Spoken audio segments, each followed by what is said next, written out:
conta que tem que ser feita pela conta, sim. Então, a gente produz o petróleo que a gente consome e ainda exporta um pouco. A gente é exportador líquido de petróleo. Só que...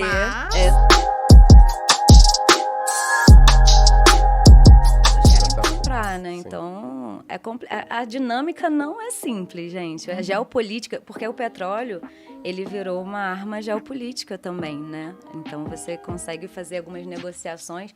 A gente está até tendo algumas coisas que eu jamais imaginei que fosse acontecer, pelo menos no horizonte previsível. Os Estados Unidos está voltando a fazer acordo com a Venezuela, que foi excluída há anos atrás, né? Por todas as questões políticas dentro da Venezuela. A Venezuela também é a maior reserva provada de petróleo do mundo é da Venezuela, não é da Arábia Saudita. Eu descobri isso há pouco tempo.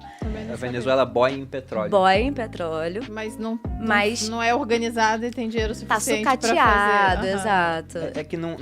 Não é organizado, né? O governo tentou botar a mão e deu errado. Mas o ponto é, durante aquele boom, a gente teve um boom do petróleo muito anterior à época atual, lá em 2008. A cotação do barril subindo muito. Nesse período, a Venezuela ganhou muito dinheiro, aumentou pra caramba o gasto público, depois o petróleo começou a cair demais, e o gasto público não caiu. Então aquilo quebrou o país. E naquele momento, onde estavam ganhando muito dinheiro com petróleo, eles não diversificaram a matriz produtiva. Não. Ficaram muito dependentes daquilo. Quando o preço caiu, aquilo arruinou a economia. Então foi uma tragédia por conta disso, né? Mas devido à ingerência política, porque o normal de um país é diversificar sua matriz produtiva. Agora, se o governo fala, vamos investir só em petróleo, foi isso que aconteceu. E agora a gente está voltando para preços parecidos com a daquela época em dólares, mas em real a gente viu que a cotação do barril está explodindo. Tem um câmbio, né? Tivemos também a questão da desvalorização cambial por conta dos estímulos. Mas aí a pergunta que vem é, poxa, eu entendo que o negócio está acontecendo lá na Rússia, que isso impacta o mundo todo, os Estados Unidos estão sofrendo com a inflação mais alta nos últimos 40 anos, batendo os 8%, já estão começando a aumentar juros. Tudo bem que eles vão aumentar nesse ano, que a gente aumenta em uma reunião, às vezes, né? Exato. É muito diferente, mas eles estão começando a aumentar juros e vejam só, né? Quando falam de sanção não é algo só para um lado, é para o outro também.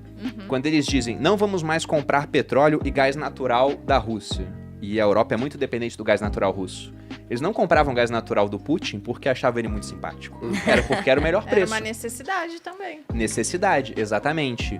E agora tem que comprar de outras pessoas que não têm esse preço tão bom, ou até tem, mas eles eram excluídos do sistema, como era o caso da Venezuela com os Estados Unidos. Então eles estão se virando para tentar deixar o preço do combustível mais barato, porque isso tem implicações em várias áreas, né? A gente vai abordar aqui. Mas a pergunta que não quer calar é, o preço está aumentando lá, mas o Brasil tem a Petrobras.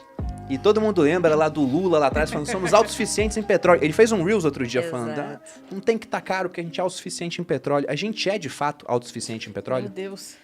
A conta que tem que ser feita pela conta, sim. Então, a gente produz o petróleo que a gente consome e ainda exporta um pouco. A gente é exportador líquido de petróleo. Só que o problema é no refino. Então, nossas refinarias, elas não têm a capacidade de processar todo o petróleo que a gente produz aqui. Então, o que acontece, né? As nossas refinarias são da década de 70, mais ou menos. E na época que a gente estava lá na década de 70, a gente refinava um petróleo que a gente importava da Arábia Saudita, que é um petróleo super leve. E aqui no Brasil, o petróleo era mais pesado. Então, foram feitas algumas modificações nessas refinarias para poder processar o petróleo da Petrobras. Só que aí foi descoberto o pré-sal, que tem um petróleo que é considerado leve, mas médio. Não é tão pesado, mas também não é tão leve, é médio. Só que... Se enquadra mais em qual? É Brent, WTI? Não, o Brent. O Brent é a referência para o Brasil. Mas a gente não... Como foram feitas essas modificações nas refinarias para processar o petróleo pesado, a gente não tem capacidade de refinar tudo. Então, uma parte tem que ser importada para poder fazer esse blend do petróleo, para ficar um pouco mais leve, para conseguir refinar.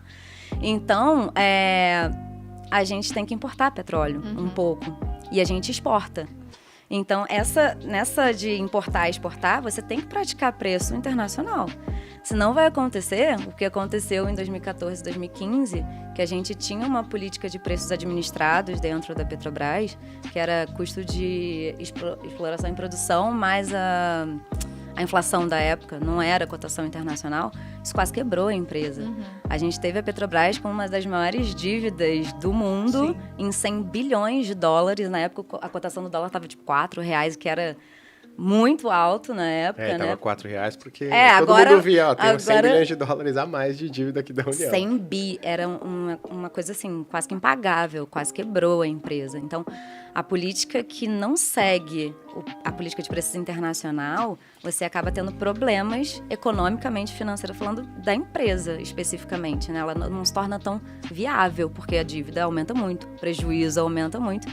Uma hora quebra, né? Se você deixar a coisa rolar toda a vida. Então, em 2016, foi instituído pelo governo, né, na época do governo Temer, a política de paridade internacional. E aí é uma conta que ninguém sabe exatamente como que é feita essa conta, tá?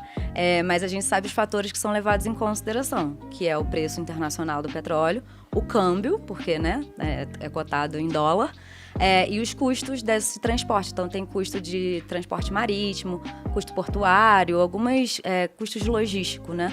Mas é isso, basicamente. Então, a gente pratica o preço internacional porque é a prática de mercado. Todo mundo faz isso. Então, é o que torna a empresa viável, né? Economicamente falando. Então, só para masterizar isso daí, a ideia é que a gente produz uma quantidade de petróleo que a gente usaria aqui, no entanto, a gente não refina tudo. Exato. Não E consegue. aí a gente não consegue, não tem estrutura para isso. Então a gente acaba importando parte refinado e exportando o resto que a gente não consegue. Perfeito. Pelo que eu vi, essa parte é refinar. de cerca de 30%. Funciona basicamente como a cápsula do Nespresso. Ela é processada na Alemanha. Só que muitas das vezes o café que está lá dentro, ele é brasileiro. Né? Então, você exporta o café e traz a cápsula do café. Basicamente o que a gente faz com o petróleo. Exporta o barril do petróleo e traz ele refinado. Além disso, a história de praticar os valores internacionais. Sim. Então, não adianta falar, a gente está vendendo aqui, a gente produz por menos, mas no final das contas tem que isso comprar acaba... depois também, tem né? que comprar, então não faz sentido. É a política de paridade internacional. Exato. A gente vê às vezes a sigla PPI. Exato. O pessoal pergunta, o que é o PPI? É isso.